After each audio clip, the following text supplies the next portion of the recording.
This program contains graphic material, including offensive language. Viewer discretion is advised. Memphis. It's known for blues, barbecue, and something else.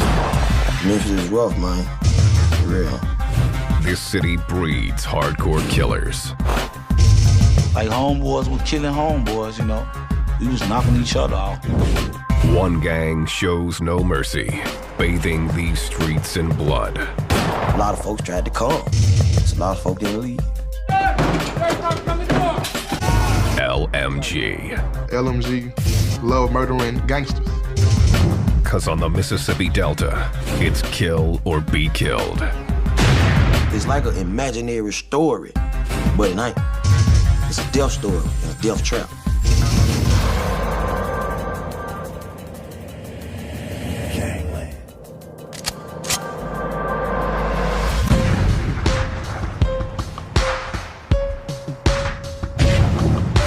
Memphis, Tennessee, heart of the Bible Belt. It's got more churches than gas stations, and everybody has a recipe for the best barbecue in town. It draws thousands of tourists who flock to visit the birthplace of the blues and the home of Elvis Presley. Memphis is also one of the deadliest cities in the country. It was folks dead everywhere. Dead in the garbage can, dead in the snow, dead standing up on the wall. Just death. In 2007, according to the FBI, Memphis was the most violent city in the nation, with more than 1,200 violent crimes per 100,000 residents. The #1 reason for the bloodbath: gangs. It's like every major city took all their gangs, put it in a toilet, flushed it, and they came out in Memphis. This city of 674,000 holds some 300 different sets of gangs. The most notorious of those, the LMGs, love murdering gangsters.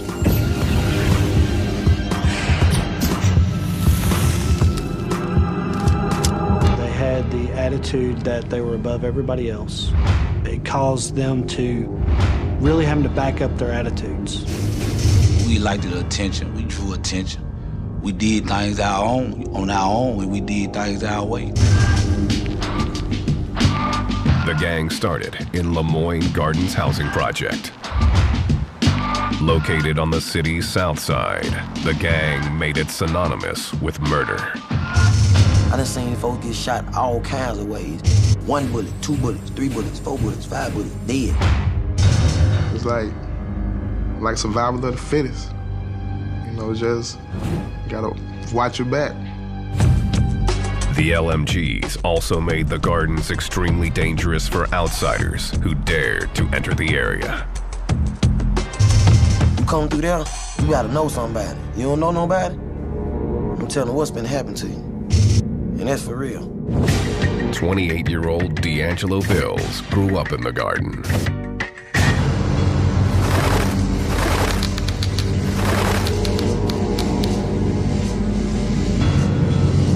My life at 12, man, it wasn't boring. You hear me? Back then, I loved it. Skipping school, smoking weed, shooting dice, shooting guns in the air.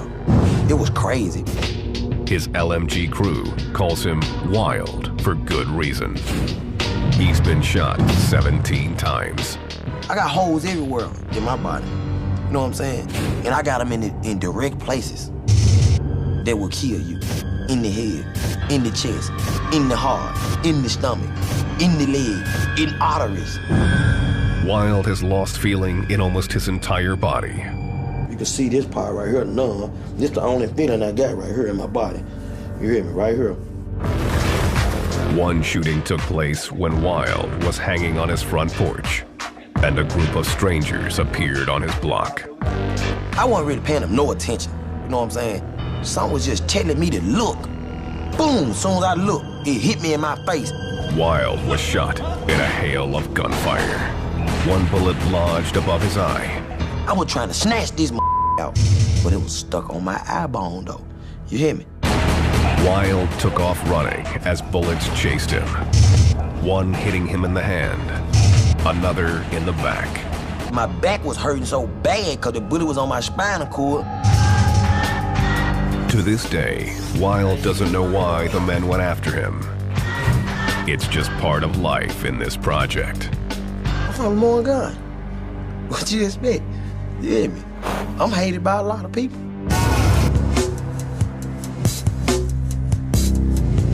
LMG member Curtis Crump learned early on to tune out the gunfire in Lemoyne Gardens.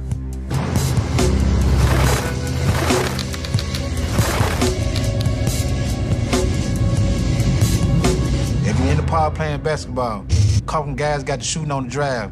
I just kept on playing basketball because it wasn't nothing new to me. As long as I ain't get shot, I'm all right. Curtis was raised to believe in God and the Bible, but the lure of fast money trumped his religious upbringing. You see drugs, you see people with nice cars, you see different other females, and once I picked up on it, man, the church life couldn't tell me nothing, my mama couldn't tell me nothing. Curtis was only 10 when he joined the LMGs. He started as a lookout, then quickly moved into selling drugs. He soon gained notoriety in the garden. I was doing anything to get my name out there. That's Curtis. Oh, he from the gun. Oh, he's straight. Don't with him. If you with him, he got a whole lot of on his team. Curtis had already been shot 7 times by his 18th birthday. Got shot right there. Shot me right there. I got another bullet hole right there. One shooting almost cost him his life. In 1990, Curtis was playing craps and was up more than $3,000. The trouble started when another player didn't like the way the dice were rolling. Like, Curtis, give me something. I told him I ain't get nothing, man. Go ask your hoe, give you something. Go rob a bank, do whatever. The other gangster went to his car and grabbed an Uzi, then began shooting at Curtis. I end up on the ground, and I see him run up on me. I told him, I'm gonna blow your out, man. You might well go and kill me. But they want to unload on me. The gunman fired more than 30 rounds, hitting Curtis in the legs 5 times. I gotta kill this now, you know what I'm saying? And you think, well, I don't want to do it because if I do, I'm going to jail. The shooter was added to a list of enemies, topped by the LMG's most hated rival, the Gangster Disciples.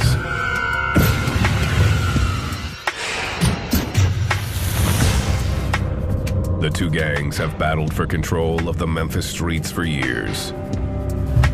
It traces back to the LMG's most revered leader, George Hewlett, aka G-Train.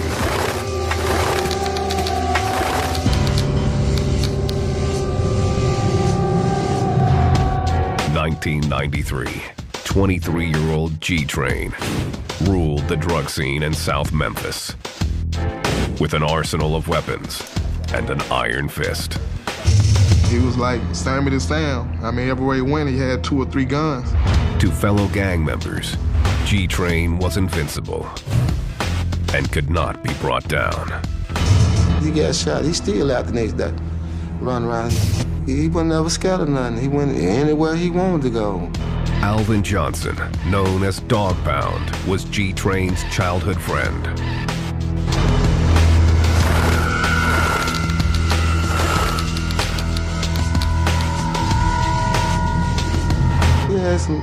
He had enemies. He had a lot of enemies. G-Train's biggest enemy was a local gangster disciple leader named Daryl Jordan, aka Cowboy. It all started with the rumor that Cowboy had jumped the little brother of a high-ranking LMG member. Cowboy had robbed him. You know what I'm saying? Took his money, took his dope. So they disrespectful, you know what I'm saying? Cowboy was also disrespecting the LMGs by selling drugs on their turf.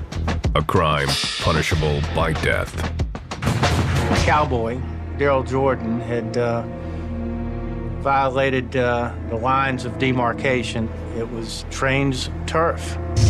There was no question about who ran that area of town.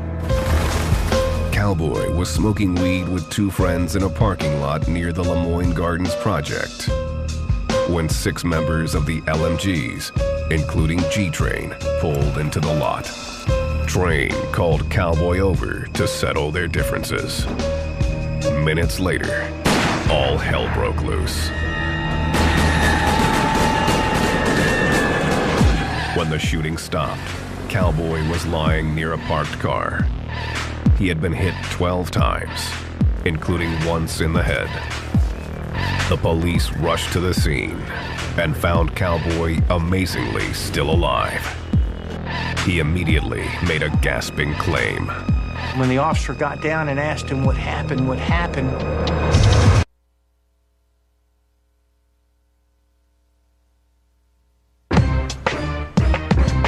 Memphis, the River City. B.B. King mastered the blues here on Beale Street, and Elvis recorded his first album at the legendary Sun Studio. The city is also home to the LMGs, one of the most violent gangs in the South. People love to see evil. People like that. Where I'm from, we feed off of it, you know. The LMG's base of operations is Lemoyne Gardens Housing Project in South Memphis, one of the poorest areas in the city. The project has 842 apartments and was built as part of President Franklin Delano Roosevelt's New Deal initiative. The goal was to rid Memphis of its slums by providing the poor with temporary housing. It was unsuccessful. Public housing became a permanent place for people who were in poverty to live, a place we could forget about people in many ways. Those forgotten people have gone through generation after generation of hopelessness. It concentrated substantial numbers of people in a relatively small area that have very little hope for economic advancement, often have failing schools that are serving them, few services that are available to them. All of that starts giving rise to the kind of criminal activity we see. While many residents of the projects were hard-working citizens, some chose a different path. In the 60s and 70s, dealing drugs became a way to make a fast buck. The scene only got worse in the 80s when crack hit town. Once crack cocaine hit the streets of Memphis, Tennessee, there was a great deal of fuel added to the fire. Gangs hit the streets. The project's toxic mix of poverty and drugs was irresistible to large gangs looking to expand their business. The gangster disciples of Chicago were one of those in search of a quick buck. Their arrival disturbed longtime residents like Alvin Johnson, aka Dog Pound. It came to a point where we like, hold on, something is changing out here. Really changing. When we were growing up, we used to come out and play ball and stuff. Wasn't that much arguing or fighting or hearing gunshots or none of that. Then, over the time period, things started changing. Probably when a lot of gangs started coming in Memphis and stuff. The situation in Lemoyne Gardens was made worse by ongoing feuds with 3 other housing projects in South Memphis. They put all these 4 projects in one neighborhood. So you got 4 project neighborhoods now. There's gonna be some fighting. In the early 1980s, a group of friends from Lemoyne Gardens Project decided to band together. They called themselves the Lemoyne Gardens Mafia, LMG for short. There wasn't no way out, you hear me? This is all we know. We're gonna ride together. Wherever we go, we're gonna be together. You hear me? Whenever something happens, we going together. That's just how we was. The LMGs were soon more than 100 strong, promising to have one another's backs. If somebody from the outside, we was in trouble with it, all us was going. It wasn't no, I'm gonna pick you, I'm gonna pick you, I'm gonna pick you, I'm gonna pick you. No. It's like, man, look, man, you know we're in trouble with such. Oh, for real? Hold up, man. Let me get everything. Let's go. When we mob deep. And when we mob, everywhere we go, it's somebody gonna recognize who we are. The drug scene in South Memphis was exploding, and the LMGs were looking to dominate the trade. You come get anything over there in Lemoyne Garden, from marijuana to crack cocaine to powder cocaine. It was really like a mini cartel. The gang's united front quickly became profitable. Guys over there, they stood together, they hustled together. This area right here is like where me, George, and a whole lot of us growed up at. We hung right up around this area right here. And it was like a supermarket to us. Money everywhere, you know what I'm saying? By 1993, the LMGs were running the streets. And 23-year-old G-Train was rising to the top. Train always had money, you hear me? For real. He was a bona fide hustler. His name just blew up in the neighborhood, you know what I'm saying? Everybody want to be around Train.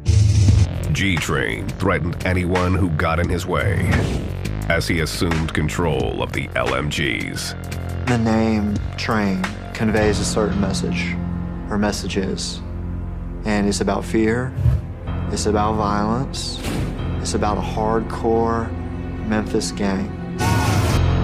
His deadly mystique soon stamped him as untouchable. He went anywhere he wanted to go. He felt like he wanted to go there, that's where he went. He wasn't running for nothing. G-Train used his drug profits to purchase a nightclub, the Headquarters. It became the place to be seen and the main hangout for the LMGs. Normal night, we have probably up to about 500 people come up through here. Cars all up down here, all up here. From the street, it looked like a legitimate business. But behind closed doors, the Headquarters held a secret. Club was more like, club / trap house. Ecstasy pills, marijuana, cocaine. I mean, it's all there in the club. So it's like a one-stop shop. This is where they would hold their meetings or so-called roll calls. And they would talk about their business. They would talk about, okay, where are we at with our money? How we're going to make money. What are the gangster disciples doing? What are the rival gangs doing? G-Train's empire continued to grow as he appeared to go legit. He formed a music group and cut a rap album. G-Train also tried to build a reputation as a local Robin Hood. He bought a barbershop, gave out free haircuts, and sponsored a 4th of July fireworks show. He showed love, on Christmas. If you don't have one, he'll make it happen for you. He bring gifts. To the LMGs, he was a hero, a man to be emulated. He was really like a daddy to me because I ain't had my daddy, you hear me? And I was trying to be like this man, him. Like when Train started selling dope, I wanted to sell some dope. I seen Train buying cars, I gotta get me a car. I seen Train toting guns, I want to do that too. That's when he started taking the guns to school.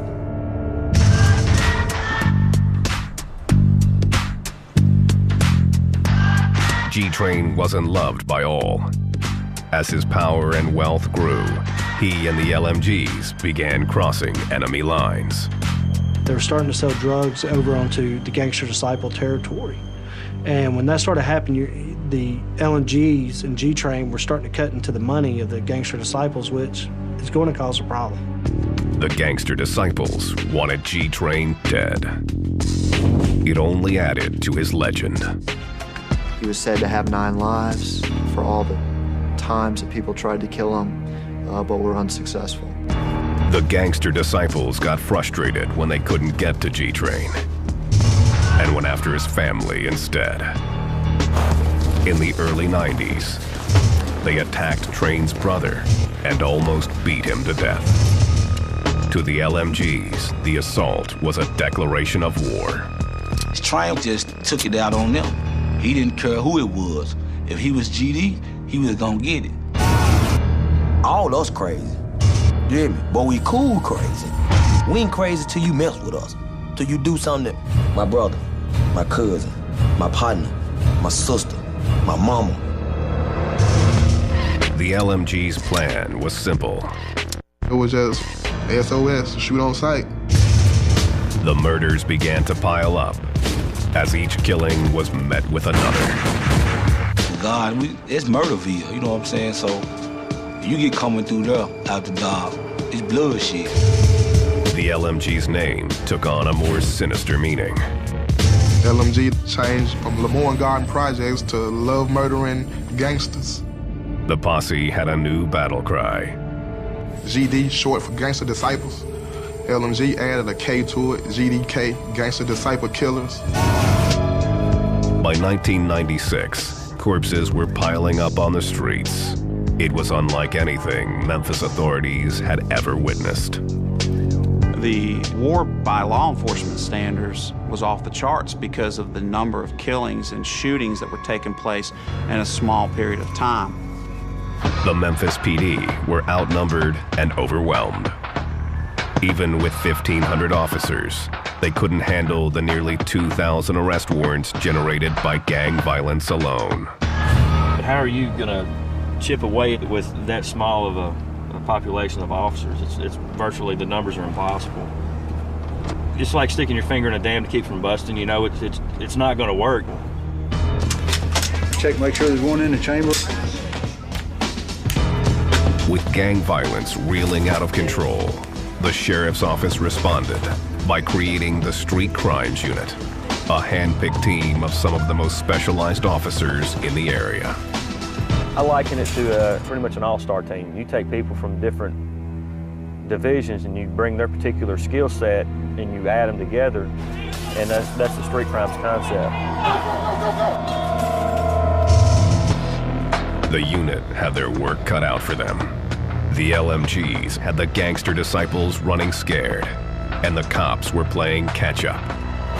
Memphis was in a stranglehold. I mean, everywhere you go, you seeing guys throwing up the L, saying, you know, LMG, LMG. We wasn't going looking for trouble.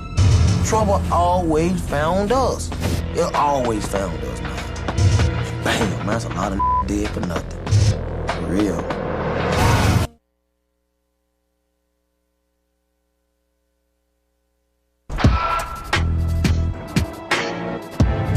Memphis. From Graceland to the Civil Rights Movement, this city has seen its share of history, much of it infamous. Going on about your business now, or some gonna rob, some gonna shoot you. In 1997, the Street Crimes Unit was formed to combat one of the city's greatest threats, gangs, among them the LMGs, or Love Murdering Gangsters. Detective David Ballard has been a member of the team for 2 years and has first-hand knowledge of the violence. His aunt was a sheriff's deputy and was killed by a gangster while on duty. Her call sign was Charlie 7, and I got to put on my trigger finger there. Hopefully, in the event I ever have to use that finger, she'll be there and she'll help me make good decisions. Maybe like I got a guardian angel riding with me.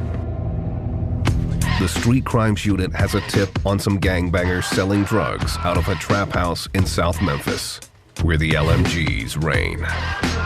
This guy got some, should have some crack cocaine, marijuana. You'll be aware there's gonna be some handguns in here. Y'all watch, you know, have somebody on the perimeter, yeah. We'll take out that glass door and Hemo, you just make entry. You'll be on the shield, make your entry through there. Let's roll.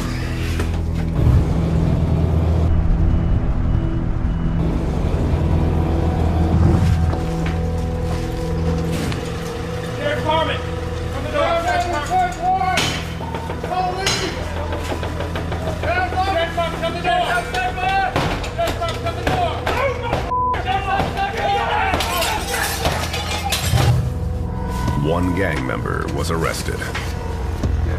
They kind of go hand in hand. There's drugs, there's money, there's gang, and it's a criminal enterprise. The officers confiscate a weapon and a stockpile of drugs and cash. They have some kind of drug notes. This right here, this is $16,800. How he's got it split up. They have all kinds of little notes in here, how much they've made. This is powder cocaine. This is what people snort up their nose. There's probably gonna be about a pound or two of marijuana here. This was found in that cabinet in the kitchen where he was at. Well, right by that cabinet door, this was loaded with 4 rounds. Gonna check this gun, see if it's stolen. That'll be an additional charge. The Street Crimes Unit is constantly on patrol in dangerous neighborhoods like Lemoyne Gardens. It's 11 o'clock in the morning on a Tuesday. You know, well, I mean, what are you out doing? 4 or 5 guys just walking around. We'll pull up, check them, see if anybody's got any warrants, just kind of talk to them, try to interact with them. And you never know, they may be receptive to talking to us, or they may take off running. They are looking for gang members. What are you in jail for? This afternoon, they find a group of vice lords. Questions? Come here.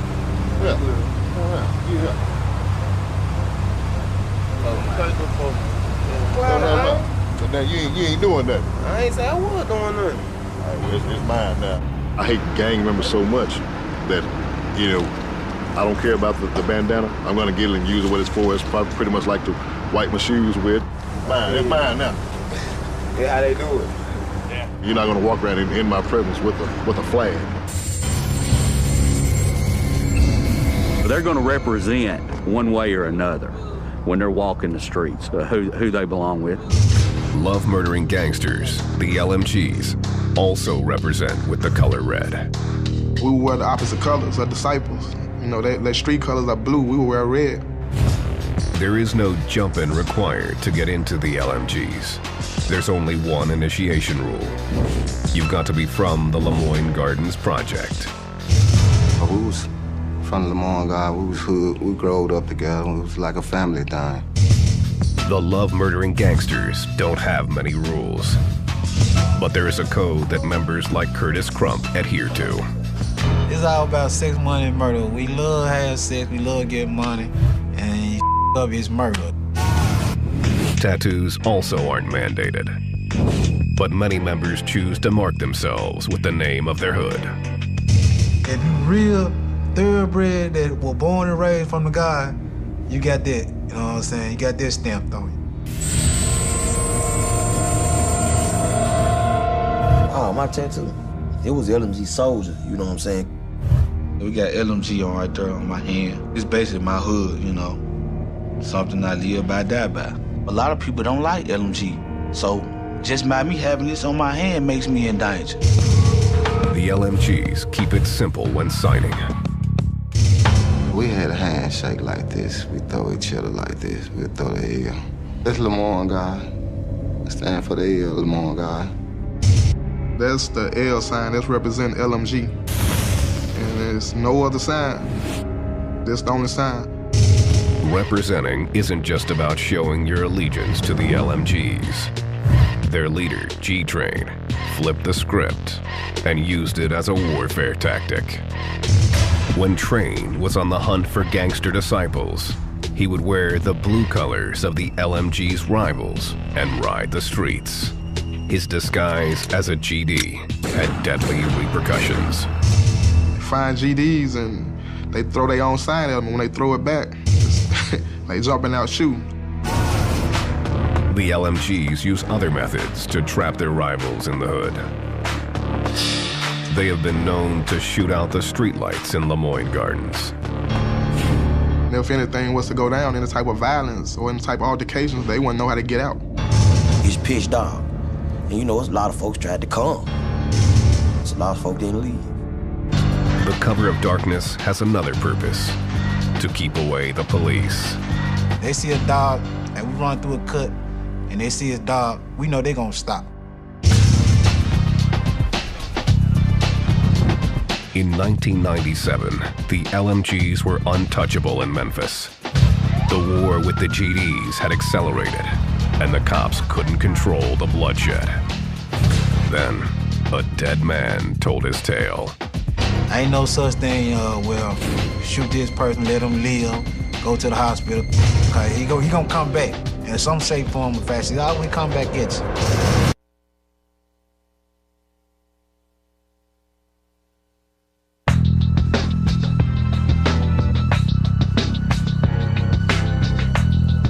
Memphis, Tennessee.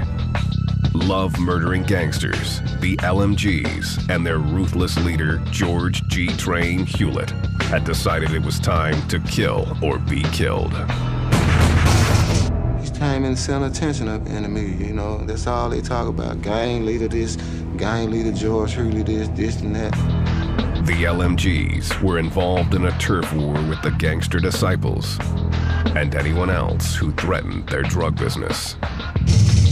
Man, it was bad coming in that project, man. Yeah. It's like a death trap. Ain't no telling what line to happen when you come in there. G Train's wrath was focused on a gangster disciple named Daryl Cowboy Jordan. Cowboy had robbed the brother of an LMG member and was dealing drugs in the gang's hood. G-Train decided 2 strikes were all it took. Cowboy was hanging in a parking lot when 2 cars filled with LMGs pulled up. George Hewlett was in one of those vehicles and called Cowboy over for a discussion. A couple of minutes after that conversation took place, there were multiple gunshots.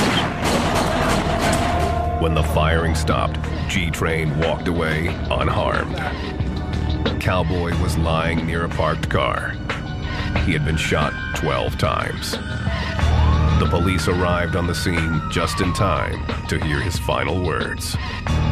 He had kept telling the officers on the scene that Train was the one that shot him. Cowboy died minutes later. The authorities were confident that Cowboy's dying declaration would finally put G-Train away for good. Cowboy had no reason to lie. He knew that he was probably about to expire, and he wanted the officer to know who had done him in. The case was weak from the start, as eyewitnesses said they never saw G-Train holding a weapon. Even the most damaging witnesses were only claiming that George was there at the scene, that he called Cowboy over to the vehicles, and that gunfire erupted shortly thereafter. Nobody could put a gun in George Hewlett's hand. The case fell apart, and G-Train walked free. And then they found him not guilty on the charge, you know. Wouldn't come like, he didn't have no pill. He was talking at that time. He never did nothing. The Memphis PD suspected the LMGs had intimidated witnesses. People tend to kill witnesses. If they just shot up this house, what's going to stop them from shooting my house up? You know, what's going to stop them from hitting my daughter or my son or my grandchild? No, I didn't see nothing, officer. Our motto, we can't leave no witnesses, so you might get caught up in the mix, you know what I'm saying? 2 LMGs that were with Train pled guilty to voluntary manslaughter. They were sentenced to 10 years. G-Train was in the clear. The case marked a turning point in the prosecution of gangbangers in the city of Memphis. It was realized that there were some complexities to prosecuting gang murders and that they needed to put together a specialized task force to confront these kind of cases dealing with witness intimidation, witness relocation, and certainly using gang members as witnesses. The district attorney took action, creating the Gang and Narcotics Prosecution Unit. The sheriff's office also launched the Street Crimes Unit, an elite team of officers determined to end the bloodshed.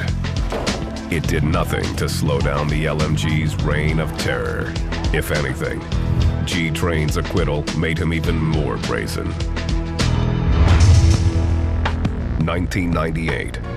First, Train was suspected of shooting 2 gangster disciples from a moving car. Then, just weeks later, an officer responding to gunshots found G-Train standing over the dead body of a gangster disciple named Demetrius Jones. The officer then found himself in the line of fire. The officer went across the street to confront George, and at that time George took a shot at him, and he jumped in his car and drove off, and the officer was in pursuit but lost him. Train was placed under investigation for the murder, but remained on the streets.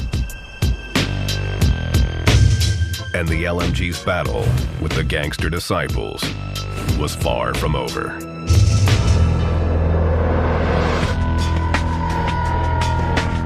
The violence became so rampant that Curtis Crump's girlfriend's house was shot up by a group of gangster disciples. With his girlfriend injured, Curtis was outraged. I just looked at it, man, you got me up, you know what I'm saying? You should have came at me instead of trying to go to my girl's house, you know what I'm saying? Of course, I went on a rampage. Curtis and a fellow LMG decided to pay the shooters a visit. They rolled up to their house fully armed, then kicked in the door and started firing. We made sure we shot everybody in their house, you know what I'm saying? Let them know that I did it, you know what I'm saying? Even if you was the one who shot in my girlfriend's house or not. Nobody was killed, but the point was made. Don't mess with the LMGs. We always thought we was untouchable. They can't kill us, man, you know what I'm saying? We untouchable, man. The LMGs may have been untouchable, but Lemoyne Gardens housing project was not. In 1998, the city began to redevelop South Memphis. The first order of business was the destruction of the garden. I hate to see they tore it down. I cried and took a couple of bricks with me. That's my stomach around. I love that place. I was like, man, we got a lot of shit to deal with. Hell yeah, they tore the project down. What the hell we finna do now? You hear me? The garden was gone, but Memphis was faced with an unexpected consequence. The LMGs spread throughout the city, and so did the bloodshed. Now, we was everywhere. And of course, we still got that, man, you mentality, you know what I'm saying? It's still LMG, you know what I'm saying? Well, we're gonna get it established over here or get established over there. G-Train continued to dominate the LMGs, despite the attention of the Shelby County Gang Unit. Train, a lot of people feared him. He was not scared to pull the trigger based off the rumors on the street. He was feared, and he was very intimidating. I guess, you know, when you feel like you that king type person, you feel like you can't be touched. G-Train's legend was building, but even legends don't live forever. He was living like he had a death wish on him, or he knew death would ride him.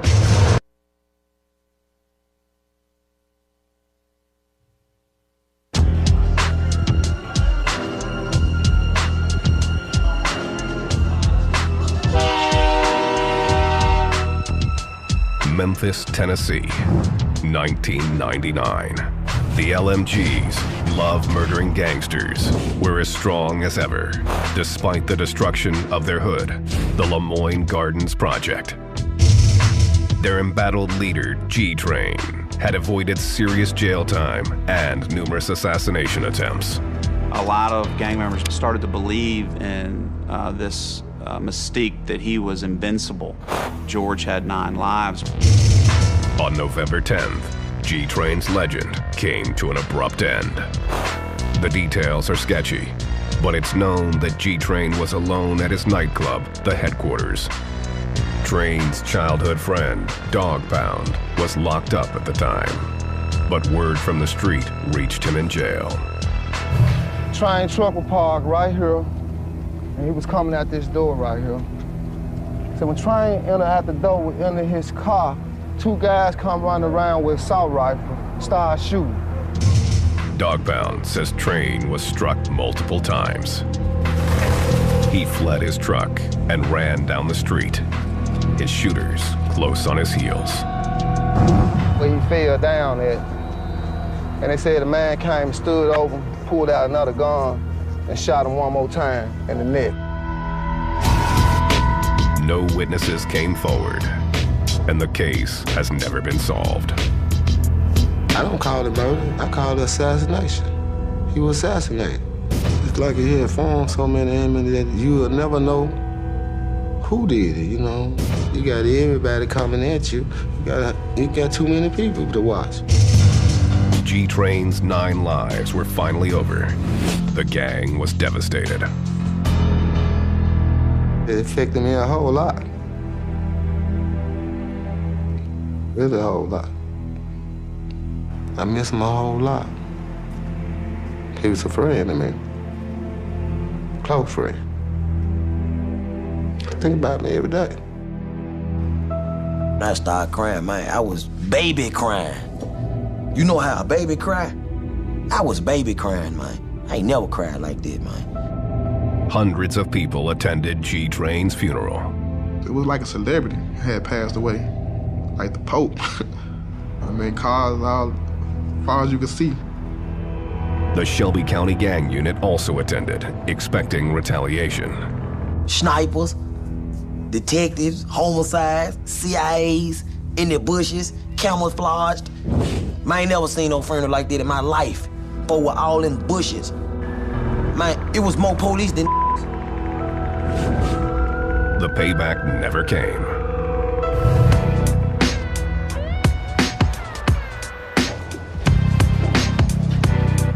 Gang members say the LMGs have been in turmoil since G-Train's death, and they're keeping a low profile. When you cut off the head, you know, you shut down everything. The whole body can't function. It was a reality check, you know what I'm saying? And like, damn, what we gonna do now? The land where Lemoyne Gardens housing project once stood is now covered with mixed-income townhomes. Dog Pound is out of jail and says he's staying clear of trouble. When he visits his old haunts, he barely recognizes the area. This was the main spot right here. It's a whole lot different now. A whole lot of things have changed. Way different what it used to be. I miss a lot of it. I can't hang around like I used to. Get a trespassing charge. Some believe that because the LMGs are spread out across the entire city, they are more dangerous than ever. You can be reached anywhere, anytime. And that's a fact of life right there. You're not safe anywhere in this town. 34-year-old Curtis Crump is currently on trial for attempted first-degree murder and aggravated assault. He's confident that the LMGs will soon be as large as when G-Train ruled the streets. We got brothers that came up and they throwing LMG up. Kids might be throwing LMG up, so it ain't gonna never end. Yeah, that train gonna definitely roll, you know what I'm saying? No matter what. D'Angelo Bills hasn't spent a full year outside of jail since 1990. Wild continues to represent the gang, but is aware it comes with a price. I lost a lot of love, man. A lot of friends. Man, a lot of they ain't even here no more. You hear me? No, half of them in the penitentiary, like I said, and half of them dead. He hopes that his current stint in jail for a weapons charge will be his last. When he gets out, Wild plans to focus on his rap career, where he pays tribute to his fallen LMGs. I'm shedding tears, and can't nobody feel my pain. Over the years, I done seen some of the craziest thing. Remember Train? That's a legend. Most of y'all don't know. When he was here, he ran like they pictured a ghost. Right after that, Lil Daddy died. A chopper opened his chest. I wish like hell I could've caught him just to give him my best. Life is a mess. You can only live once on earth. So if I die right now today, I know my mama be hurt. I'm still thinking about my auntie. Shout it MP and Lil Mike. They got me shedding tears, dog, but they're just life. It's just life, man. Feel that?